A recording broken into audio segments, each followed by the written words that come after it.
You know, everybody talks about Louis Armstrong and how we need to learn from him. But what exactly is it that we need to learn, and how do we learn it, Evan? Well, I mean, he was one of our first masters of improvisation, for starters, and I think the thing that I remember appreciating the most is how he could take melodies, and his improvisations.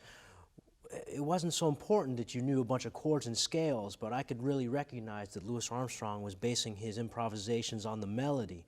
And because he was, he was from New Orleans, and that was really, improvisation didn't start with chords and scales. It really started with dealing with the melody and trying to find your own way of playing it.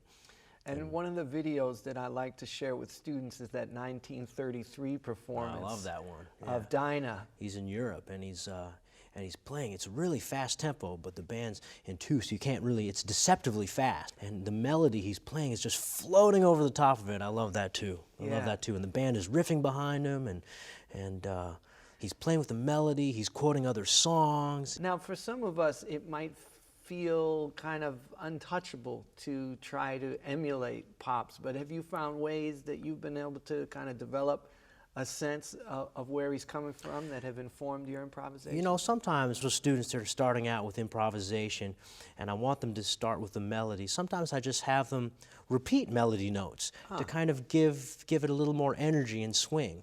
So they're playing the melody in rhythm, but they're repeating notes of the melody to kind of give it a little bit of rhythmic momentum. Can you show us what you're talking about? You want to use Dinah for example? Yeah, all right. that'd be great.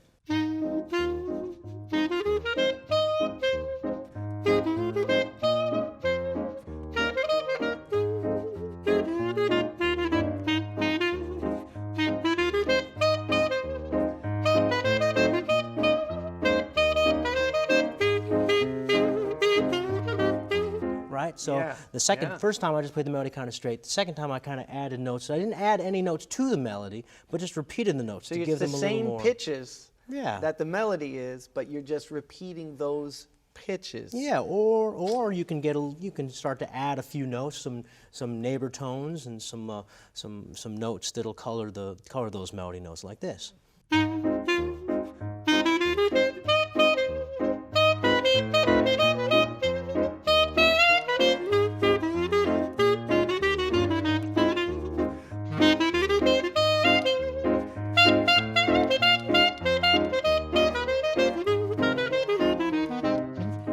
So, and Louis would do that stuff all the time, and Seton and a lot of those earlier musicians, that's how they kind of energized that melody. So you never lost it, and you never went too far away from it, but it made it their own version of it, and it gave it some of that swing and rhythm that we like.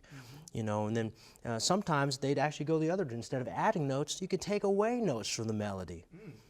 And because if the listener already has that melody in their ear, you can really defy their expectations and make them wonder what's going to happen next.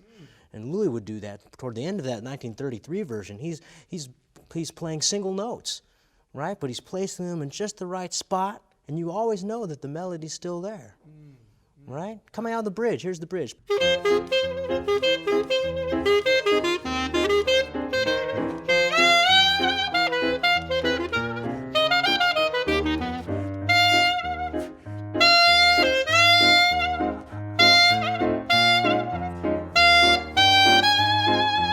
Right? I mean, he's just doing just one note, just right the right spot, and you can have a lot of rhythmic intensity. That's a great way to start. Instead of worrying about, oh, I've got to play a lot of scales and a lot of different notes, you know, just make sure the melody's always going in your head, and play with it in a joyful way.